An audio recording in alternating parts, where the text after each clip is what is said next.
नमस्कार. बृहन्मुंबई महानगरपालिका शिक्षण विभाग अंतर्गत व्हर्च्युअल क्लासमध्ये तुम्हा विद्यार्थ्यांचे हार्दिक स्वागत. मी प्राची लुडवे आज तुम्हाला इयत्ता 6वी सामान्य विज्ञानमध्ये महत्त्वाचा पाठ शिकवणार आहे. चला तर पाठाला सुरुवात करूया. नमस्कार, मी प्राची लुडवे, तुमची व्हर्च्युअल टीचर.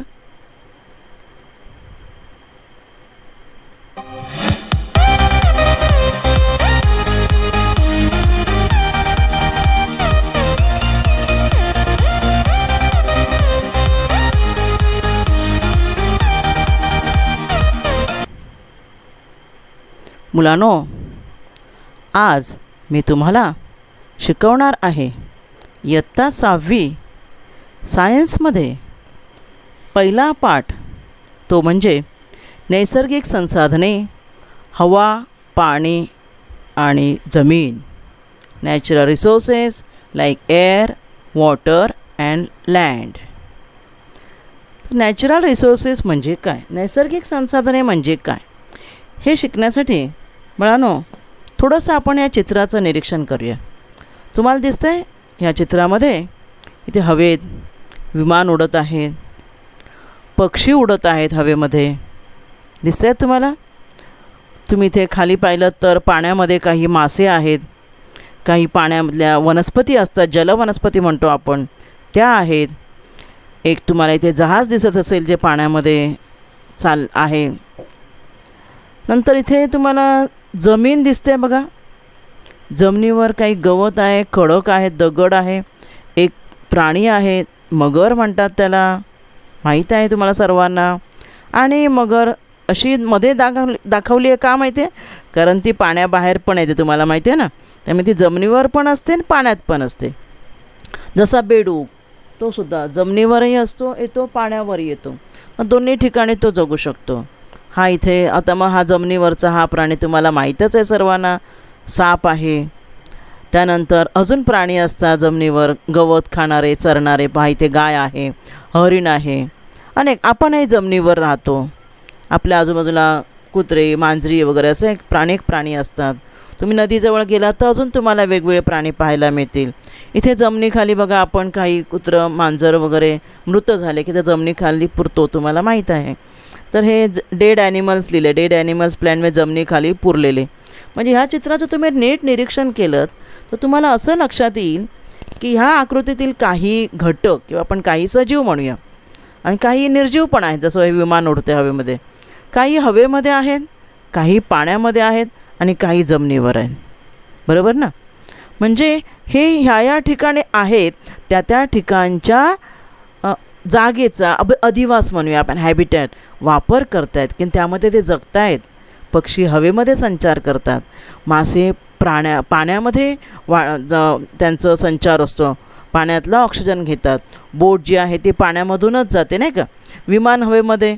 तसं रस्ता आपला जो जमीन आहे, जमिनीवर रेल्वे ट्रॅक असतो, आपली रेल्वे जाते, रस्त्यावरून गाड्या जातात. आणि जे जमिनीवरचे जे प्राणी ते जमिनीवरच जे फिरतात किंवा त्यांचं अन्न शोधतात. जसे ते गाय दाखवले ते मी चरते आहे. साप, उंदीर वगैरे हे प्राणी जमिनीमध्ये बीळ करून राहतात. म्हणजे हे जे सजीव आहेत ते सजीव, त्यातले काही पाण्यात, काही हवेमध्ये आणि काही जमिनीवर आहेत आणि ते त्यांच्याशी निगडीत आहेत. ह्या सर्वांना ह्या 3 घटकांची, कोणते 3 घटक म्हटलं मी बघा, हवा, पाणी आणि जमीन यांची गरज आहे. आणि हे हवा, पाणी आणि जमीन यांना म्हणतात नैसर्गिक संसाधने. नैसर्गिक संसाधने म्हणजे नॅचरल रिसोर्सेस. आता त्यांना नावं आहेत. काय नावं आहेत? तर जमीन, हवा आणि पाणी यांना अनुक्रमे जमिनीला शिलावरण म्हणतात, लिथोस्फिअर. पाण्याला म्हणतात जलावरण, हायड्रोस्फिअर. आणि वातावरण म्हणजे हवेचं जे आवरण आहे, जे निळं फिरतं आहे बघा, आपल्या पृथ्वीभोवती असणारं हवेचं जे आवरण आहे त्याला म्हणतात ॲटमॉस्फिअर. पृथ्वीवर असणारे सर्व सजीव ह्या 3 घटकांशी, हवा, पाणी आणि जमीन यांच्याशी जोडलेले आहेत. त्यांची नाळ जोडलेली आहे त्यांच्याशी. हे सजीव ह्या 3 घटकांशिवाय जगू शकत नाहीत. आपणच पहा ना, हवेशिवाय जगू शकतो का? पाण्याशिवाय जगू शकतो का? किती आपल्याला घरातील दैनंदिन गरजा आहेत की ज्यासाठी आपल्याला पाणी लागतं. हवा तर आपला प्राण आहे. हवेतला ऑक्सिजन आपण श्वासावाटे घेतो, बरोबर ना. तर हे जे 3 घटक जे आहेत त्यांना काय काय म्हणतात पाहूया आपण.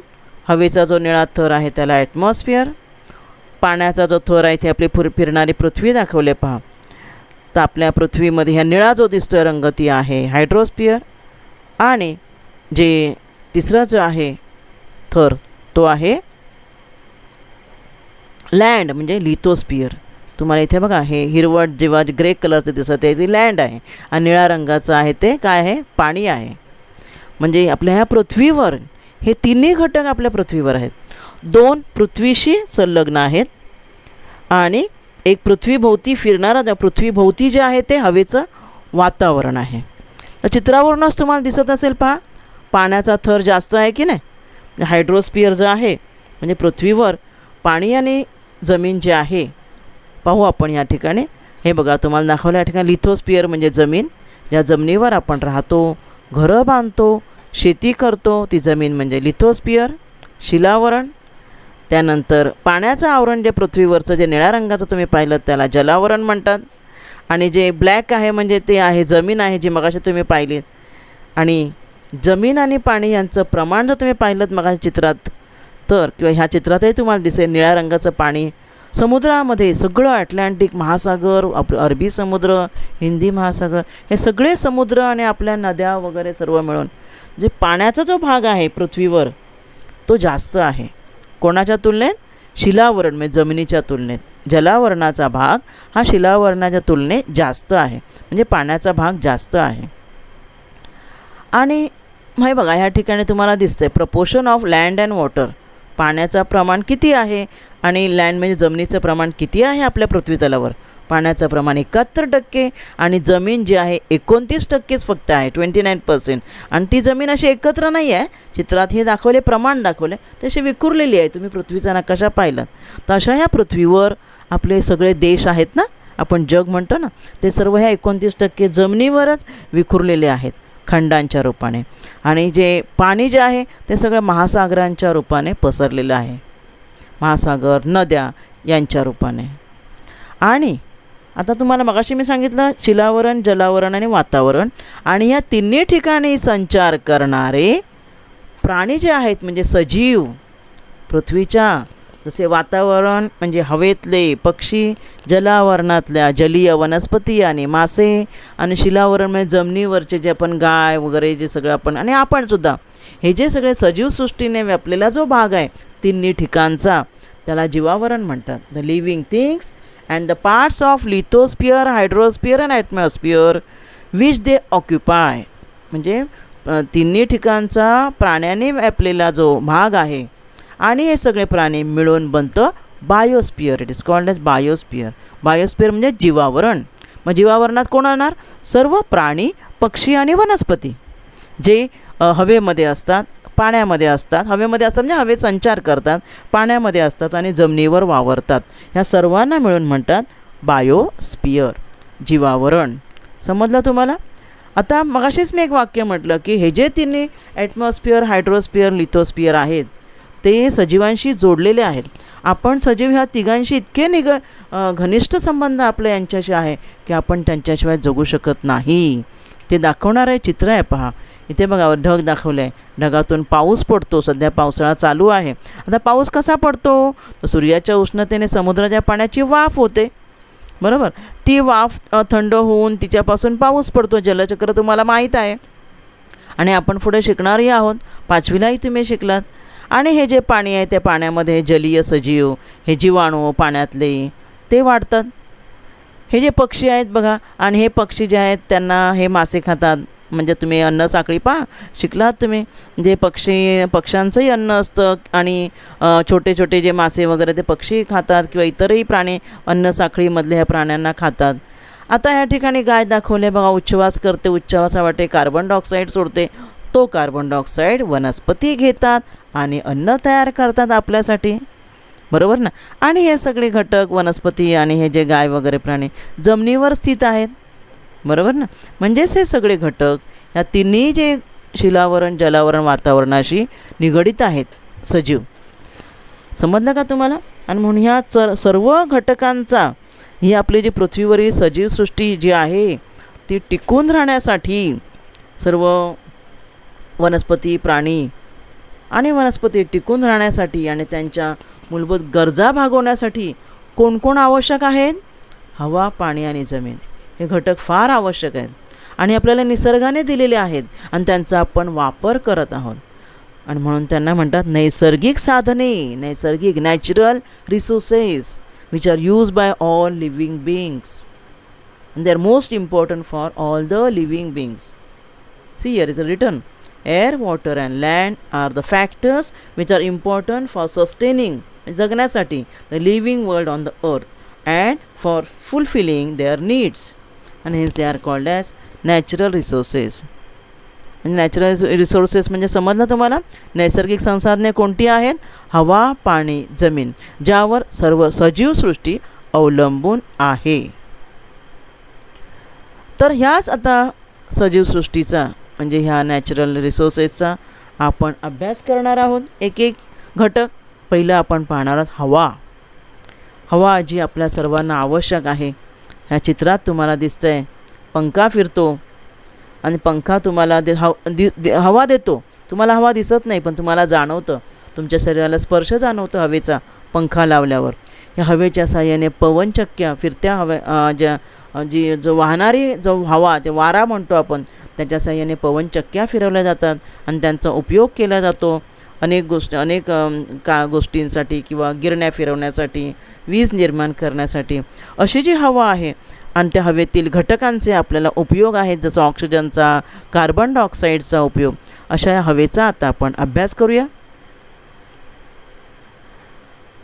ही जी हवा आहे पहा, या हवेमध्ये काही घटक आहेत.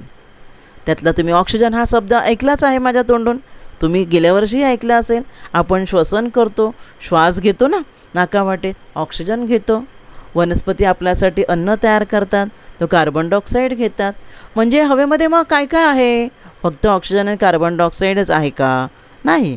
हवेमध्ये जे जे घटक आहेत ते आपण पाहूया. आता ह्या गोलामध्ये समजा ही पूर्ण हवा आहे, तर या हवेमध्ये हा नायट्रोजन आहे. इथे प्रमाण दिलं आहे बघा वायूंचं. आता हे प्रमाण आपल्याला लक्षात ठेवायची गरज नाही आहे. ह्या इयत्ते आपल्या 6वीच्या इयत्तेसाठी आपण फक्त कोणते कोणते घटक आहेत ते पाहूया. नायट्रोजन, हा नायट्रोजन जो हवेमध्ये सर्वात जास्त आहे बघा.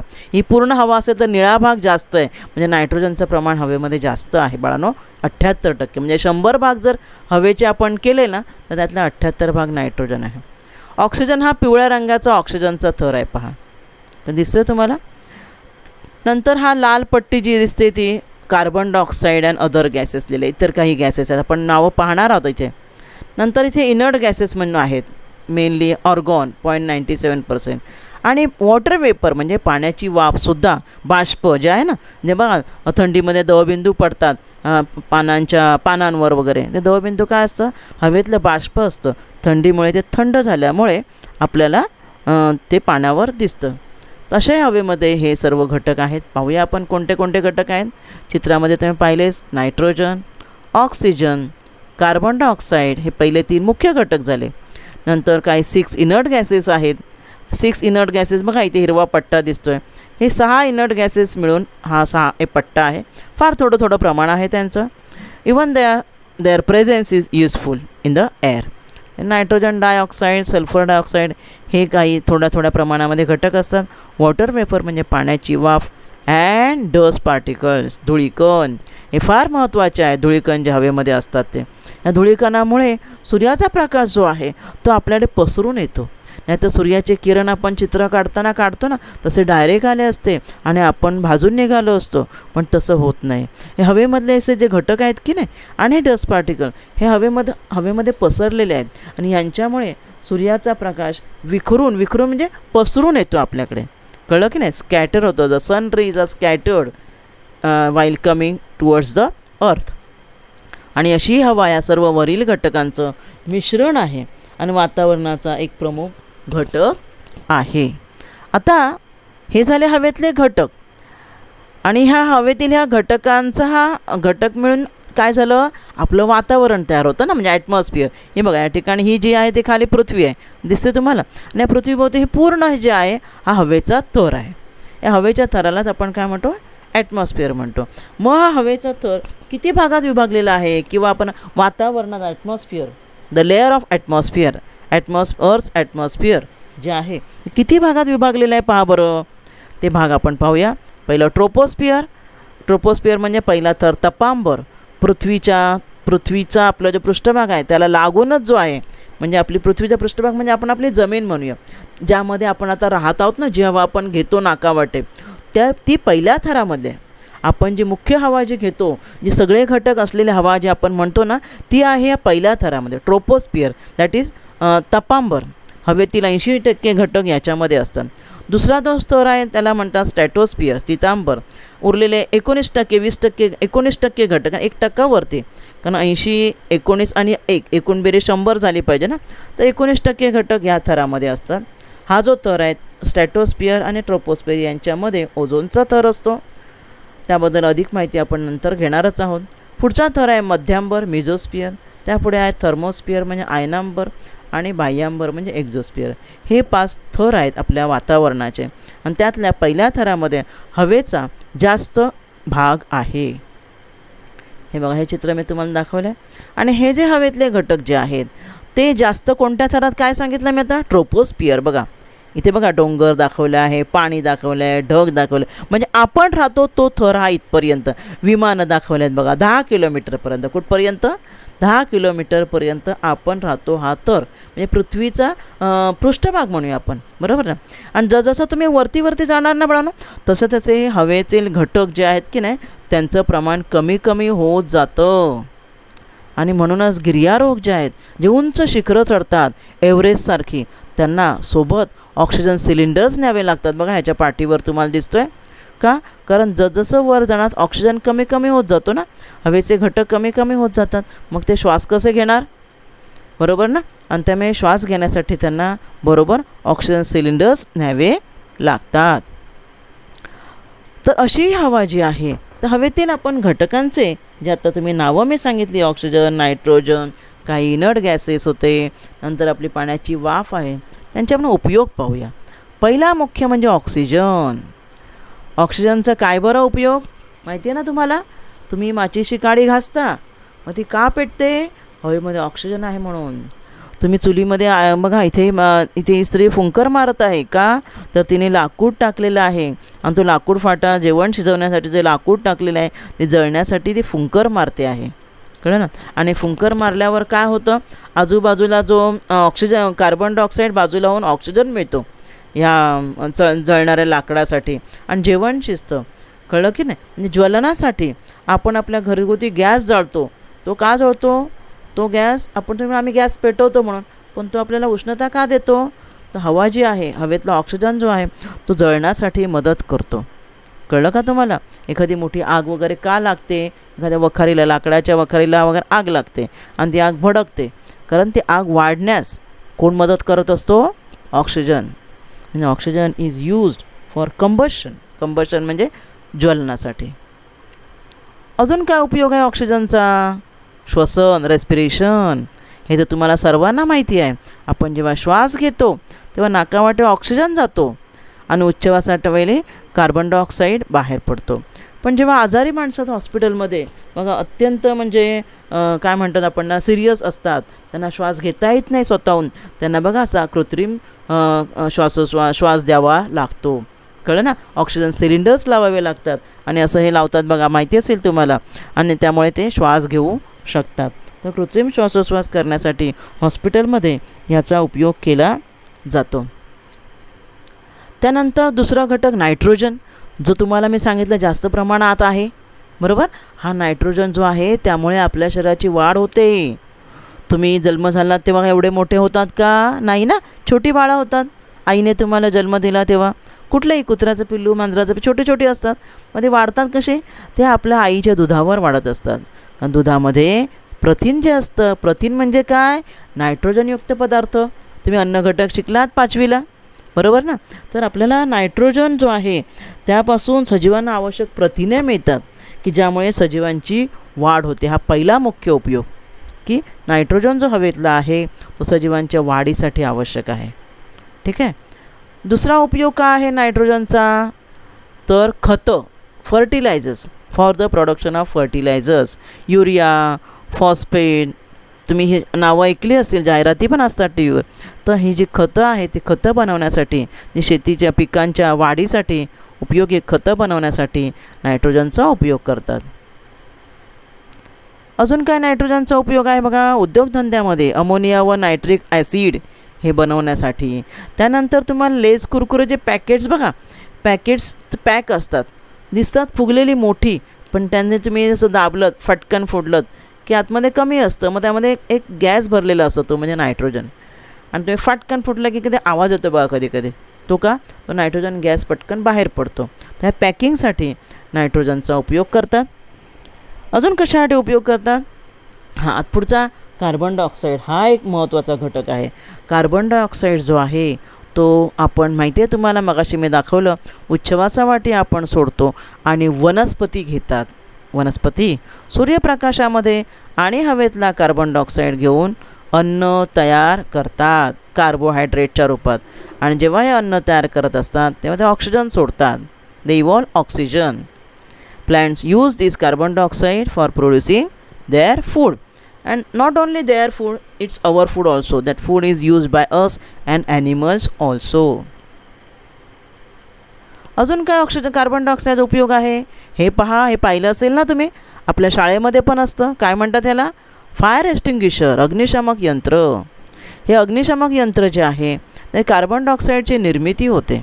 त्यामध्ये एक ॲसिड असतं आणि वरच्या कुपीमध्ये सोडियम बायकार्बोनेट म्हणतात, खाण्याचा सोडा, तो एका कुपीमध्ये भरलेला असतो इथे. आणि जेव्हा एखाद्या आग लागते तेव्हा ही कळ दाबतात आणि कळ दाबल्यावर काय होतं, ॲसिड आणि तो सोडा यापासून क्रिया होऊन कार्बन डायऑक्साईड तयार होतो. आणि तो कार्बन डायऑक्साईड काय बघा, काय करतो आहे बघा, काय उपयोग आहे, आग विझवतो आहे की नाही. म्हणून ह्या अग्निशामक नळकांड्यांमध्ये म्हणजे कार्बन डायऑक्साईडचा उपयोग काय होतो, आग विझवण्यासाठी त्याचा उपयोग होतो. पुढे पाहूया आपण निष्क्रिय वायू. मग असे तुम्ही जो चार्ट पाहिला त्यामध्ये बघा काही 6 वायूंचा गट होता. They are called as inert gases. Why they are called as inert gases, because बाकी ते कोणत्याही they do not take part in any chemical reactions, म्हणजे रासायनिक अभिक्रिया वगैरे असतात त्या, आपण ह्याबाबत जास्त आपण पुढील इयत्तामध्ये शिकणार आहोत. तर त्यांच्यामध्ये जसं आपण म्हणतो ना, ऑक्सिजन ज्वलनास मदत करतो किंवा कार्बन डायऑक्साईड अन्न तयार करण्यास मदत करतो, अशा कोणत्या क्रिया हे इनर्ट गॅसेस करत नाहीत. कळलं का. मग काय, मग ते का हवेमध्ये आहेत, त्यांचं प्रेझेन्स फार महत्त्वाचं आहे. आपल्या पृथ्वीवर समतोल टिकून राहण्यासाठी हे घटक आवश्यक आहेत, हे जे इनर्ट गॅसेस. तर त्यांचा आपण काही आता त्यांचे उपयोग बघूया. हे 6 इनर्ट गॅसेस आहेत, helium, neon, argon, krypton, xenon आणि रेडॉन, असे 6 आहेत. तर आपण त्यांचे उपयोग पाहूया. पहिला ऑर्गॉन, आपले विजेचे बल्ब असतात, बल्ब फुटल्यावर पण फट असा आवाज येतो बघा, तर बल्ब प्रकाशित होण्यासाठी आतमध्ये जी तार आहे ती तारेला पण वीज देतो, पण तो प्रकाश पसरण्यासाठी बल्बमध्ये काय केलेला असतो, ऑर्गॉन वापरला असतो. Argon is used in electric bulbs. The next one helium. Helium फुग्यामध्ये भरतात. हे जे हेलियमचे फुगे असतात ना, हेलियम हवेपेक्षा हलका आहे. तर तुम्ही जत्रेमध्ये वगैरे बघा असे फुगे सोडलेले की वरवर जातात बघा. साधी आपली हवा भरलेले फुगे वर जात नाहीत, म्हणजे वरवर आकाशात जातात आपल्या हातातून सुटले की, ते हेलियमचे फुगे असतात. कारण हेलियम आपल्या हवेपेक्षा हलका आहे, त्यामुळे वरवर जाण्याचा प्रयत्न करतो. या फुग्यामध्ये भरतात. तसे कमी तापमान, low temperature, to get low temperature helium is used. Then after that one more use of helium is बिना पंख्याचे इंजिनं जे असतात, अशा इंजिनावर चालणाऱ्या विमानामध्ये हेलियमचा उपयोग केला जातो. निऑन, निऑनचा उपयोग, हा निऑन एक इनर्ट गॅस आहे. जाहिराती ज्या असतात ना, तुम्ही पाहिले असेल दुकानांच्या जाहिरातीवर बघा नावं असतात ना, त्या नावांच्या मागे ट्यूब असतात बघा, अशा ट्यूब असतात की नाही, आणि त्या ट्यूबमधून ती लाईट चमकत असते आणि त्या दुकानाचं नाव वगैरे आपल्याला दिसतं. तिथे ओपन हा शब्द आहे, ह्याच्यामुळे ह्या ट्यूब आहेत या. तर ह्या अशा ट्यूबमध्ये निऑनचा वापर करतात. निऑन सायन्स म्हणतात त्याला. डेकोरेटिव्ह लाईट्स आणि स्ट्रीट लाईट्समध्ये निऑनचा यूज करतात.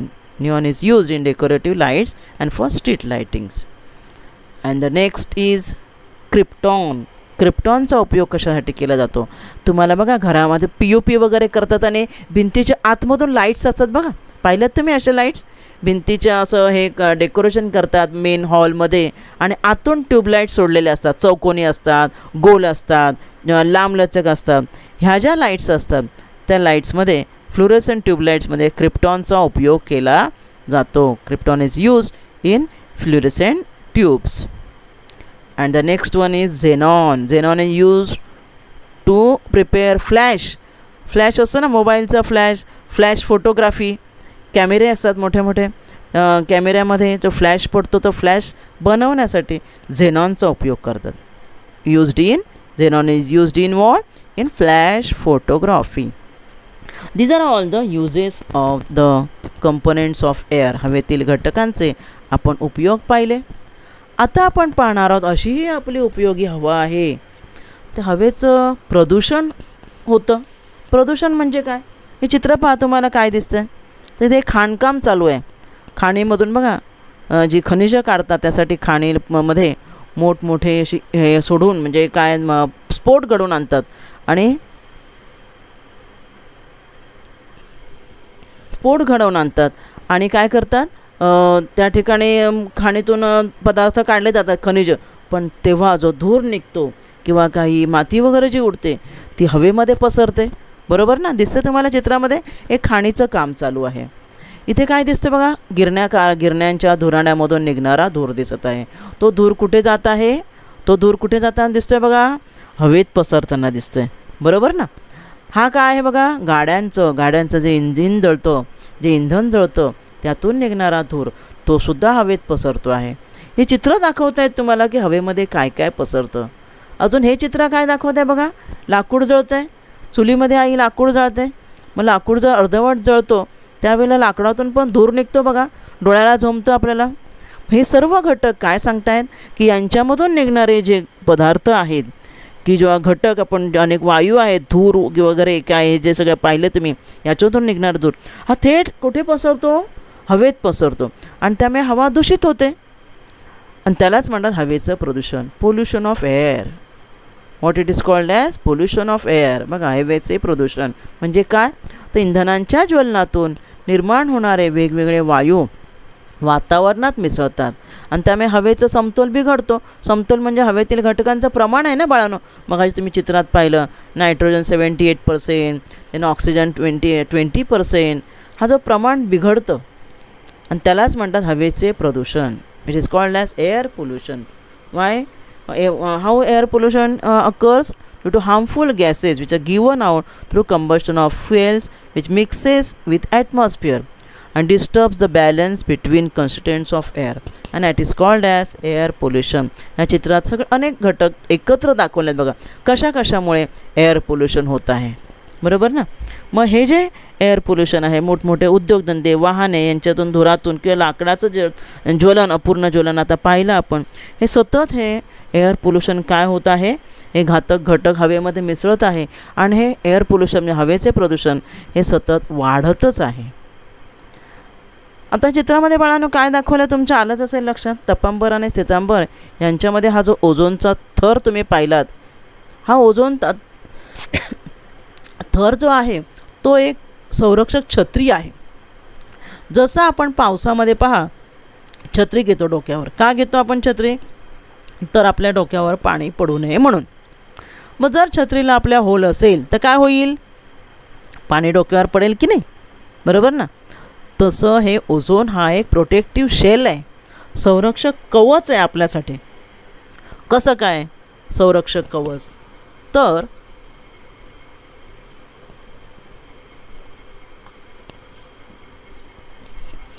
आपल्या पृथ्वीवर जी सूर्यापासून येणारे किरणं आहेत, मगाशीच मी तुम्हाला सांगितलं, तर त्यामध्ये काही असे अपायकारक किरणंसुद्धा आहेत.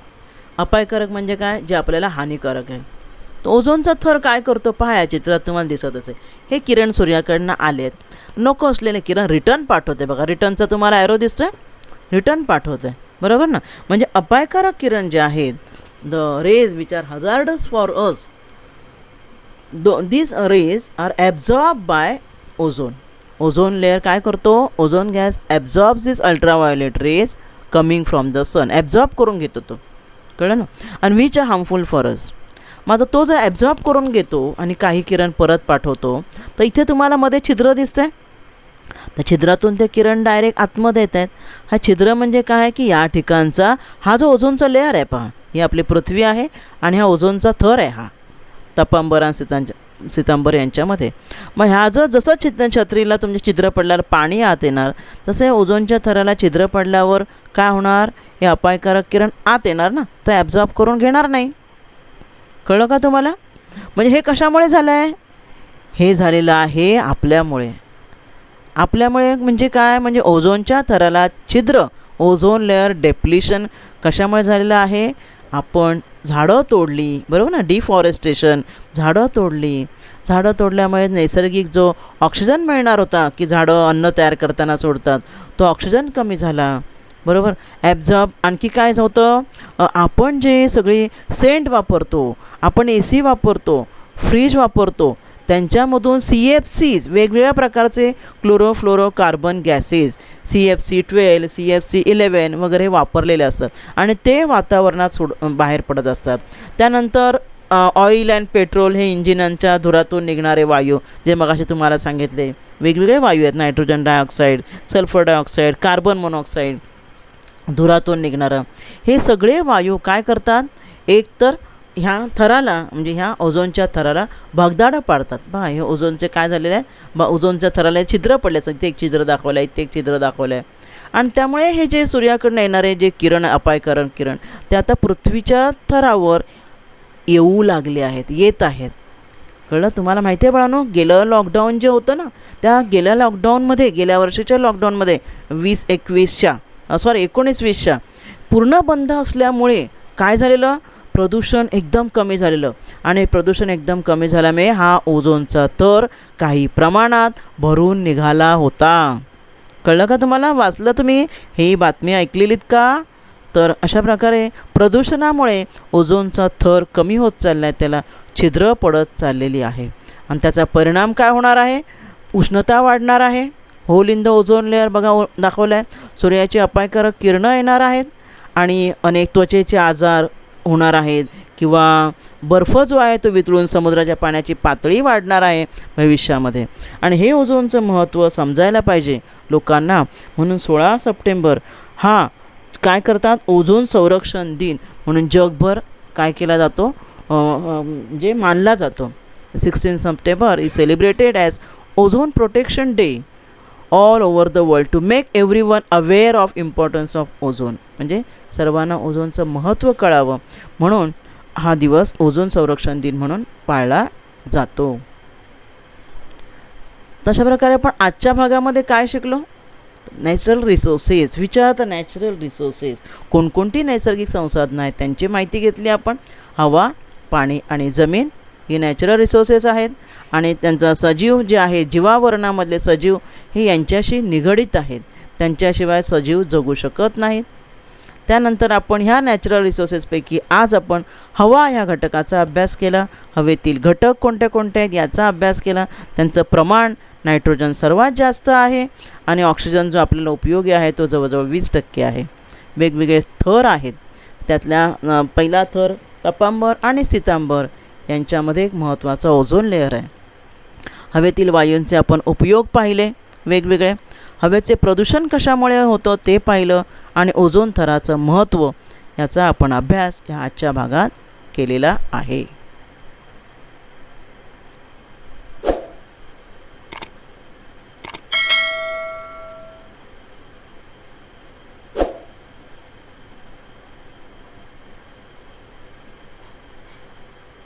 बाळांनो, पूर्ण व्हिडिओ तुमचा पाहून झाला की काय करायचं आहे बाळांनो, तुम्हाला एक काम करायचं आहे. डिस्क्रिप्शन बॉक्समध्ये जायचं आहे. त्यामध्ये तुमचा अभिप्राय नोंदवण्यासाठी गुगल फॉर्म आहे, तो फॉर्म भरा आणि त्याचबरोबर दिलेले प्रश्न असतील त्या ठिकाणी तुम्हाला अभ्यासासाठी त्या प्रश्नांची उत्तरे तुम्ही तुमच्या वहीत लिहायची आहेत. तर आजच्या भागात आज आपण इथेच थांबणार आहोत. धन्यवाद. आज आपण या भागात इथेच थांबूया. माझा व्हिडिओ आवडला असेल तर लाईक करा, शेअर करा आणि असे अनेक एज्युकेशनल व्हिडिओ पाहण्यासाठी NCGL व्हर्च्युअलच्या चॅनेलला सबस्क्राईब करा. धन्यवाद.